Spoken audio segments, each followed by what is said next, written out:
અમરેલી જિલ્લા ભાજપ દ્વારા પ્રેસ કોન્ફરન્સનું ખાસ આયોજન કરવામાં આવ્યું હતું।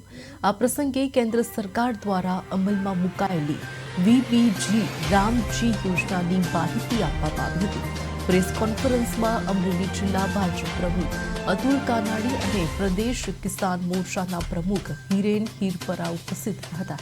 તેમણે યોજનાની વિશેષતાઓ અંગે વિસ્તૃત માહિતી આપી હતી। અતુલ કાનાણીએ જણાવ્યું કે વીબીજી રામજી યોજનાના ગ્રામીણ શ્રમિકોને વધુ રોજગારીની તક અપાશે અને પારદર્શિતા સાથે વિકાસને વેગ આપશે। હિરેનભાઈ હિરપરાએ ઉમેર્યું કે આ યોજના ખેડૂતો અને ગ્રામીણ સમાજ માટે લાભદાયી સાબિત થશે। આ પ્રસંગે ખાણ અને ખનિજ ક્ષેત્રમાં આવેલા પરિવર્તનો અંગે પણ ચર્ચા કરવામાં આવી હતી। મુખ્યમંત્રીએ જણાવ્યું કે ગુજરાતમાં ઓક્શન દ્વારા ખનીજની હરાજી કરવામાં આવે છે, જેના કારણે પારદર્શિતા વધે છે અને રાજ્યને વધુ આવક મળે છે।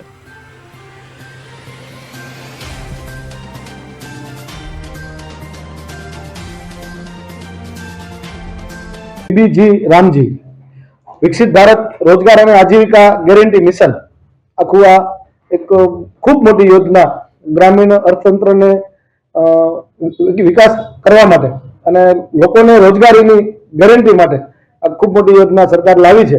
એના ભાગરૂપે આજે પૂરી સમજ આપવા માટે વિરોધ પક્ષ જે રીતે ખોટો કાગારોળ કરી રહ્યો છે, કારણ અર્થહીન વાત મૂકી રહ્યો છે લોકો સમક્ષ, એની સામે જે રીતે સરકારે આ બિલમાં પ્રાવધાન રજૂ કર્યા છે, યોજનાઓમાં લોકોને અનુકૂળતા આપી છે, ગ્રામ્ય વિકાસ માટેની વિવિધ ઘટતી કડીઓ એમાં જોડી છે, એના ભાગરૂપે આજે આ જે યોજના જે રીતે કામ કરવા જઈ રહી છે એના માટે આ બધાને વિગત આપવા માટે આપના માધ્યમથી લોકોને જાણ થાય એના માટે આજે પ્રેસ કરવામાં આવી છે, જેમાં વીબીજી રામજી આખા નામથી આ યોજના કાર્યરત થવાની છે।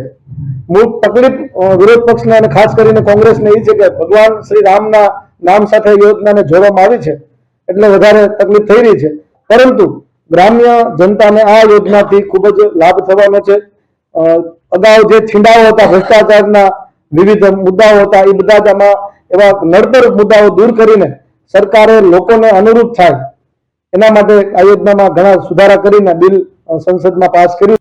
આ યોજના રોજગાર લક્ષી તો છે જ, પરંતુ વિકસિત ભારતનું જે સપનું છે એ સપનું સાકાર થાય એ માટેના પ્રયત્નો પણ છે। ટકાઉ ગ્રામીણ વિકાસ, પાણીની સુરક્ષા, ગ્રામીણ ઇન્ફ્રાસ્ટ્રક્ચર, રસ્તા, બ્રિજ જેવા કામો પણ આ યોજના અંતર્ગત હવે લેવામાં આવશે, જેના હિસાબે ગામડાનો વિકાસ થશે અને સ્થાનિક મજૂરો છે એમને રોજગારી મળશે। ઉપરાંત જમીન સમતલ કરવી, ખેતીવાડીના રસ્તા રિપેરિંગ કરવા, તળાવો બનાવવા, ચેકડેમ બનાવવા, બોર અને કુવા રિચાર્જ કરવા, આવી બધી જે બધા જ કામો છે એ આ યોજના હેઠળ આવરી લેવામાં આવ્યા છે। એટલે કે મજૂરોને રોજગારી તો મળશે જ, પણ આવા સારા કામો પણ એ ખેતીના થવાના છે આ યોજના અંતર। ઉપરાંત લોકોને સ્થાનિક સ્તરે જો રોજગારી મળી રહે, મજૂરી મળી રહે, સારું વેતન મળી રહે, તો ગામડાની અંદરથી જે લોકો સ્થળાંતર થઈ રહ્યા છે એ સ્થળાંતર પણ આ યોજના અંતર્ગત અટકવાનું છે। સૌથી મોટી બાબત એ છે કે કામના 7 દિવસમાં જે મજૂરો છે એમને મજૂરીનું વેતન ચૂકવવામાં આવશે, અથવા તો મહત્તમ 15 દિવસની અંદર એમને વેતન ચૂકવી આપવામાં આવશે।